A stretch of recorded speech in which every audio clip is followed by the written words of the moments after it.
Hello, I'm Henry. I'm part of the Degree of Footy podcast, and today we're looking at one signing that every club must make this summer. Now, I've looked at all of the 20 Premier League clubs, including the promoted clubs Leicester, Ipswich and Southampton. I've gone through, taken a look at their squads and put in a player that I think they need to sign to improve their team for the upcoming Premier League season. So I'm going to go through all the clubs from alphabetical order. So we'll start with Arsenal, and now the obvious choice for Arsenal for me was David Raya. He had an exceptional season with them last season. He is on loan from Brentford at the minute, but I thought that would be too obvious, and I think that signing will happen. So I've started with a striker. Now, I believe that Arsenal do need a goal scorer to go that step further and win the league. So I've picked out Newcastle's Alexander Isak. My reason behind that, he's got 21 Premier League goals. Newcastle aren't in Europe next season, and I think there's potential for him to move. He's also 24 years old, so quite young, but he could cost Arsenal around 100 million, which is a lot.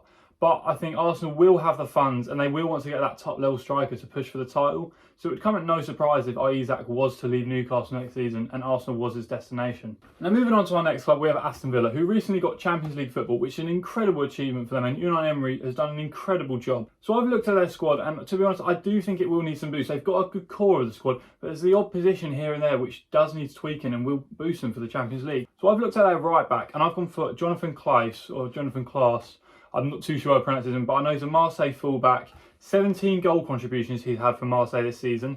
He is 31 years old though, which nowadays is a bit old for a footballer, but he's someone who's done an incredible job in Ligue 1, and he is an exceptional fullback for Marseille, and I would like to see him play in the Champions League with Aston Villa. He is also out of contract in 2025, so it won't be the most expensive fee in the world for a 31-year-old and someone who's out of contract the following season. So it would be quite a cheap buy for Aston Villa, and I think it was someone who actually improved their squad, because they've got Matty Cash at the minute at right back and Ezri Konsa, who, let's be honest, aren't the strongest of right backs, not the most creative, not the most consistent. So if they have someone who's nailed on consistent for them, when they've got good left backs on the other side in Alex Moreno and Lucas Digne, I think it will be a good signing for them. On to another side that had a very promising season last season, Bournemouth, under new manager Iriola. I've gone for Ross Barkley, creative midfielder who currently is at Luton Town, who obviously got relegated and had an exceptional season for them. There were even calls for him to be in the England squad, so it wouldn't surprise me if he left Luton this summer, and I think Bournemouth's a good destination. Ross Barkley is linked with last club Aston Villa. To be honest, he's been there, he's done that. He didn't really have the best of impacts at Villa, so I think a move to like a Bournemouth is probably a better move for him. So for some stats for you, he got 9 goal contributions for Luton in the Prem last season. Now, Ross Barkley is 30 years old, which again, similar to Jonathan Klaas, is quite old in today's game. However, he brings some Premier League experience. He's proven he's good in the Prem. Will he go to Villa? I think this move would be better for him at Bournemouth. I think a club which is developing, they need some Premier League experience. I think Ross Barkley could be the man for them. Following them, we have Brentford, who, let's be honest, it could be a really difficult summer for Brentford. Ivan Toney looks set to leave, so that striker position is something they will 100% look to go for in the market. Now, this is a bit of a rogue shout, but I've gone for West Ham's Danny Ings. Now, he hasn't had the best of experiences at Aston Villa or currently West Ham, not played a lot of football, not scored a lot of goals, but it's someone with Southampton, with Burnley, with these sort of teams that aren't really pushing for you, but are sort of comfy mid-table. He's done good for them, and he's scored a lot of goals. He is also 30 years old, which again, strangely, is quite old in today's game. But I don't hate this signing if they were to make it. He's a Premier League proven goal scorer. He's only got 1 year left on his contract, but he did have only 1 goal in the Premier League last season. But again, he's done it before with Southampton. He can prove to be a goal scorer, and Ivan Toney will probably leave, so they will need to look for a striker replacement, and I think Danny Ings could be that man. So now we're going to take a trip to the south coast and look at Brighton, who are a team that last season sort of struggled a bit. De Zerbi's now gone. No one really knows what the manager's going to be like. The squad is it's not as good as it used to be. I know they sold a lot of good players, McAllister, Caicedo, but the squad's sort of transitioning, and one position I think needs improvement is right back. So I've gone for SC Braga's Rodrigo Gomez.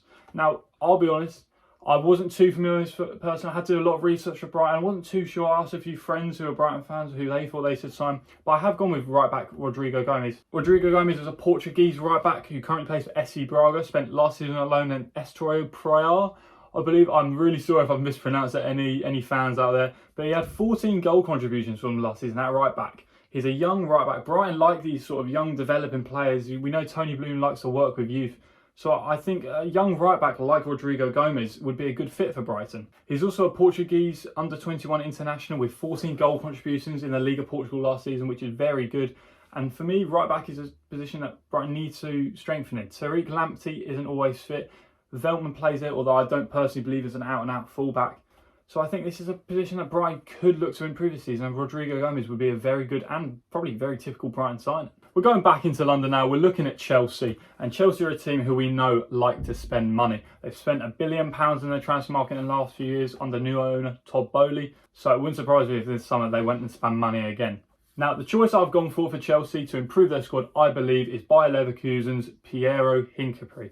He's a left-footed centre-back who was key to their unbeaten streak in Bundesliga. He's 22 years old, and he's also played left-back, which for Chelsea is a position with Chilwell and Cucurella, a bit of injuries, not as consistent. He could also go and play there. Also, they've got a big centre-back in Thiago Silva leaving this season, which will have a huge impact on the club. They need to bring in someone. And I think they'll take a youthful approach. They've brought in a lot of youth players, Chelsea, and at 22 years old, Hincapié's got time to develop and become probably a better centre-back than he already is, which is already a fantastic centre-back. It would cost a lot of money to bring him in, and also there's a chance he would stay at Bayer Leverkusen with them having Champions League football and Chelsea only having the Conference League. It wouldn't surprise me though if Chelsea brought out the big bucks to bring in the Bayer Leverkusen centre-back. The next club we're going to speak about is Crystal Palace. Now, they went on a magnificent run at the end of the season, won a lot of games, but there's one position and one player which I think would perfectly suit their club, and that is Manchester United's Aaron Wan-Bissaka. Now, we all know Aaron Wan-Bissaka has played for Crystal Palace previously, transferred from Palace to Manchester United, but in recent years it hasn't really worked out for him.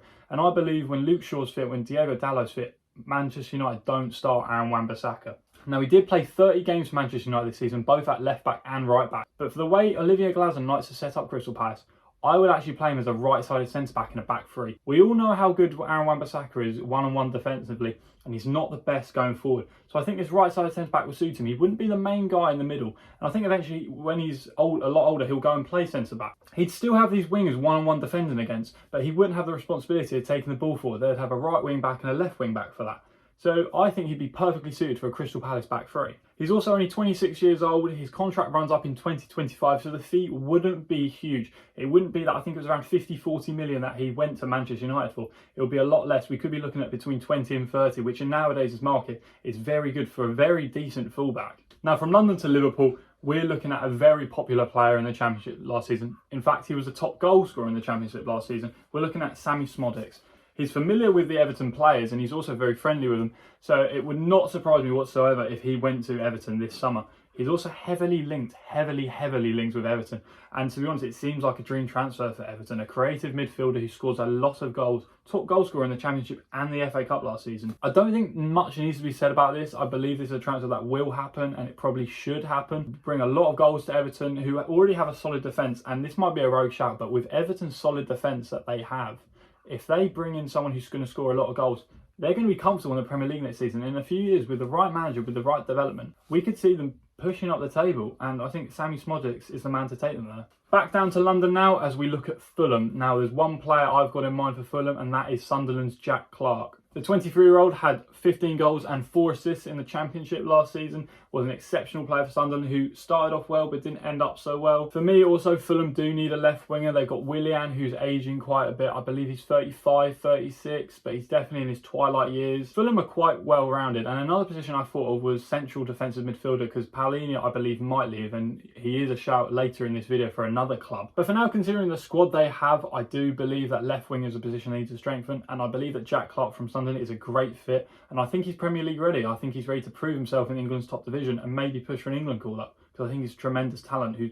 better than the Championship right now. On to the first promoted side now, and we're looking at Ipswich Town. I, for one, am very excited to see Ipswich back in the Premier League. Considering they haven't been in this since 2002, it will be very exciting to see them in, and I believe they need some Premier League experience to get them there. Now, I thought of some centre-backs for them because I do believe the defence is something that needs improving, especially centrally. I looked at 2 centre-backs from Manchester United. The first one I'm going to talk about briefly, who I didn't pick, was Johnny Evans, an experienced centre-back, plays a lot of football for Manchester United last season. I believe he would have been a good fit for Ipswich, but I've gone for another centre-back in Willy Kambala. Now, this would be a low move if it was to happen, as I do believe Manchester United see a future for Kambala. And at 19 years old, a loan move to a Premier League side would be brilliant for him. He would get consistent first-team football for Ipswich in the Premier League, which is what he needs, considering he only played 8 Premier League games last season, most of them coming on the bench. He only got 3 starts, and this is when Manchester United had a centre-back problem when he had the opportunity to play. Also, Kieran McKenna has links with Manchester United, so I believe he can get in there. speak to them, say he wants to develop this player, and I think Manchester United will be willing to comply. It's a good place to develop. We've seen Kieran McKenna develop some players, and I believe Willy Campbell can get developed at Ipswich and get first team football. Now on to our second promoted side. We're talking about Leicester, former Premier League champions, probably back in the Premier League where they deserve to be. And the player I've gone for is Gustavo Hamer, who played for Sheffield United last season in the Premier League, and we all know how badly Sheffield United did, but he was one player that really stood out to me, and I thought he's got a bit of quality and has the consistency to stay in this league. The midfielder managed 12 goal contributions across all competitions last season, which is very successful. Now alongside James McAtee, Gustavo Hamer really stood out for Sheffield United and proved that he could be a Premier League player. He's a central midfielder who's 26 years old. He can also play defensive midfielder, but I think Leicester, I was looking at that squad, they've got a very, very good squad, and I'm really shocked they didn't go and, dominate the Championship last season. But I do believe that Gustavo Hamer would bring something different to Leicester's midfield and, sort of that box-to-box role where they haven't got the most amount of strength. I know they've got Kieran Dewsbury-Hall, but he's more of an advanced playmaker. And you've got Gustavo Hamer who could play that box-to-box, can defend, can create. And I think he'd be a really good fit for Leicester. Now we're going to be talking about my club now, Liverpool Football Club. It'll be a really, really interesting season under new management, under Arne Slot. It'll be interesting to see who stays. It'll be interesting to see who goes. There's a few players, Virgil van Dijk, Mohamed Salah, Trent Alexander-Arnold, who are all out of contract. But there's one position that I think needed improving last season that we didn't get, but I think we need to in the summer, and that's defensive midfielder. So I've gone for a Premier League already proven defensive midfielder, João Palhinha. Now, he's not the most disciplined man in the world, got the most yellow cards in the league last season, but we all know his quality. He nearly went to Bayern Munich this season before that. There's still potential for him to move away from Fulham. He did get a new contract for sort of staying at Fulham, but that's sort of not tradition, but it's expected when you don't move from a club and you stay. But I do think he's got that step up in him, and I think Liverpool is the perfect place. As much as I love Endo, he is a magnificent footballer. I don't think he's going to be the correct defensive midfielder that we need if we want to go and push on and win the league. Palhinha is a brilliant talent, and I think Liverpool will be delighted to have him. It would cost a pretty penny though. It could be upwards of 70 million, but for a talent like that, and in a position which is probably the most sought after in the world to have a quality defensive midfielder. Liverpool didn't really replace Fabinho when he left, and I think Palhinha is that perfect replacement. At 28 years old, he's still got a few years to be that perfect defensive midfielder for Liverpool. I believe Liverpool should go all in for him in the summer and make him a priority signing. When we speak about the champions Manchester City, it's hard to pick out a player because their team is so world class, and to pick out improvements is so tough. But one area I think they haven't improved on, and I think almost gone down, is when they lost Gundogan, they replaced him with Kovacic, who for me, that's a bit of a downward move. He's not live up to the standard that Gundogan brings, that sort of clutch player. So I've looked at that position. I've gone with Lorenzo Pellegrini from Roma, 27 years old, plays sort of central and attacking midfielder, creative, can be that box-to-box. Someone who could cost quite a bit, could be around £60 million. 14 goal contributions for Lorenzo Pellegrini last season, playing at Roma. A move to Manchester City, I think for any player is what anyone would like. You're under Pep Guardiola, arguably the best manager in the world. I don't see why, if he got the opportunity, he wouldn't go there. Another player I looked at was Lucas Paqueta, but he's got these alleged betting breaches, which could block any move to another club. We've seen the likes of Tonali, it happened to him last season, Tony, now it's Paqueta. So I think if he was to not be found guilty, he will leave West Ham, but we're not too sure if that will be the case yet. So I've looked at Pellegrini, and I think that will be the better move currently for Manchester City. Manchester United are going to need some centre-backs in the summer. Varane's departing, Johnny Evans is getting over. They had a lot of injury problems in this position. So I've picked a centre-back. I've picked an English centre-back. I picked Jared Brantwaite. Everton fans won't be too happy to hear this, but this man has been linked with a lot of top clubs, and it's understandable why. Recently got an England call-up, part of a defence where they got 13 clean sheets, the second most in the league with Everton. That partnership with Tarkowski is absolutely exceptional, and he is a star-out man. He's also young, and he will get into that England squad eventually. It might be too early for the Euros, we'll wait and see, but he will also be expensive for Manchester United. Everton could look to charge between 60 and 80 million pounds, which is a lot of money, but also Everton do need to sell. They've got these FFP problems, which we all know about. It cost some points last season. I believe they need to sell some of their assets before the end of June, so it could be a quick before Euro sale. It could be after the Euros, we don't know. But I think Jared Brantwaite is the man to be a solidified defender in Manchester United's defence. Up in the northeast, it's Newcastle United. Now, it could be a transition year for Newcastle United. We've already spoken about Isak potentially leaving. Bruno Guimaraes also might leave. Anthony Gordon's being linked with Liverpool. And considering they don't have European football now, it could be a transition period for them in the summer. A player I believe they should bring in is Leeds United's Christian Somerville. He was the Championship Player of the Season last season, 31 goal contributions in either competitions. He can also play left wing and right wing. Right wing isn't their strongest. I know left wing they got Harvey Barnes, Anthony Gordon, but if they were to go due to the lack of European football, he's a brilliant replacement. And let's be honest, it's quite likely he will leave in the summer. He's way too good for the Championship. Leeds obviously losing the playoff final are in the Championship, and he will undoubtedly leave, and I'm sure a lot of Leeds players will. So it'll be a case of who will snap him up. Liverpool are linked with him, but they also have Mohamed Salah. So Newcastle have this edge. They could guarantee him first team football. And I believe on that right wing, maybe even that left wing, he'd be a perfect fit for them. Nottingham Forest is an extremely tough one for me. I really struggled with this position. They brought in a lot of players, got a big squad. And to be honest, they've got quite a balanced squad as well. A player I've gone for though is a free agent in the summer, and it's West Ham's Ben Johnson. Out of contract on the 30th of June, 24 years old. He played 22 games for West Ham last season, mostly off the bench. He's someone who isn't used a lot at West Ham and probably needs to go and get first team football, whether that's in the Championship or Nottingham Forest as part of a squad player. But I believe he's still a good quality, and when I watch him play, I do think he's a very good player. The final promoted side we're looking at is Southampton. Now, they've got a big issue with their goalkeeper. Bazunu is out until rumoured to be 2025, so the goalkeeper position must be a priority because Alex McCarthy is getting a bit older. So I've looked at a Liverpool goalkeeper, and I know Liverpool fans won't like this. I've looked at Caoimhin Kelleher. Now, Kelleher has openly stated he wants to be a number one. His ambition is to be a number one, and let's be honest, he's not going to overtake Alisson anytime soon. He did, though, play almost the same amount of games as Alisson due to his injury, and I thought he was exceptional when he played. Liverpool are very good though at evaluating their players quite highly, so Southampton would have to drive a bargain, and they had this sort of bidding war last year with Romeo Lavia. Southampton and Liverpool have done a lot of transfer business together in the past, and this could be something that could be very easily done. As much as Kelleher loves playing for Liverpool, he will want to go play first team football. With Bazunu out injured, this is a perfect opportunity for him. Whether this is a loan or a permanent move, we will see. I think Southampton is a very good club for Kelleher, as he is Premier League quality and he's proven in the Premier League. You know, so the amount of games he played last season when Alisson was injured, he's an exceptional goalkeeper. And I think Southampton, considering their goalkeeper circumstances, this is a great move for them. For me, Tottenham need to look up top and look to buy a striker. So I've gone for Vagels Pavlidis. I'm really sorry if I butchered that pronunciation, but he was the top goal scorer in the Eredivisie this season, scoring 29 goals for AZ Alkmaar. He's 25 years old, so a lot of room for development there, and his contract also expires in 2025, so the fee for him wouldn't be as huge as people may think. He's a proven goal scorer in one of Europe's top leagues, and he averaged a goal every 104 minutes. Which is an exceptional feat. Tottenham didn't really replace Harry Kane. I know Son sort of played through the middle, but his best position came from the left. Even though Son's numbers were exceptional, they were exceptional and similar to when Harry Kane was there. So they've basically just lost a whole chunk of goals and assists from Harry Kane. I know Richarlison stepped up the plate slightly this season, but 11 goals for me doesn't really cut it. And I think if you put Son on the left and have a central striker still there scoring those goals, Tottenham would push onto that Champions League places, which Ange Postecoglou wants to do. The penultimate team today is still in London, and it's West Ham. West Ham could go under a lot of change in the summer. We've always spoken about Paqueta potentially leaving or being banned. So for me, that position is at attack midfielder, which they need to strengthen. And I've gone for someone who's a bit forgotten about in the Premier League, and it's Emile Smith-Rowe. He's fallen out of favour at Arsenal with Odegaard sort of playing his position and Declan Rice as well. He's not going to play off the left. They've got Martinelli and Trossard. For me, for him to keep developing as a player, he needs to move away from Arsenal, and West Ham are probably a good fit. A strong side with a new manager and a new system could be a really good fit for him. Now, Arsenal's number 10 only had 4 starts last season, 19 appearances in total, just 4 starts and 1 assist, which for his standard, he wants to be playing regular football. He needs to be playing regular football to properly develop. And if he wants to go to the England squad for the next World Cup, he needs to play Premier League football week in, week out. He's still a great player, and I think he needs that move to unlock his potential once again. At 23 years old, there's still a player there. There's still loads of room to develop.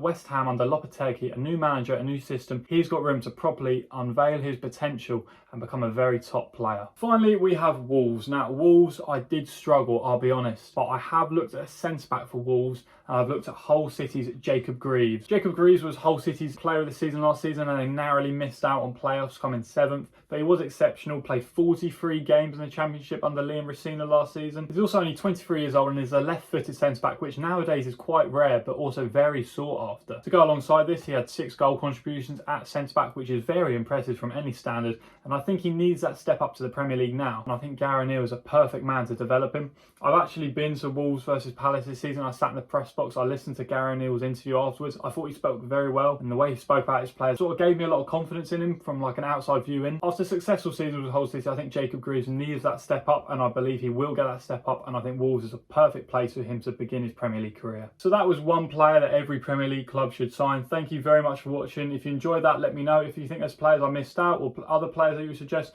please let me know in the comments. Also, if you haven't already, please go watch the Degree of Footy podcast on YouTube. We upload weekly football podcasts. So hopefully you enjoy that. Hopefully you enjoyed this, and thank you for watching.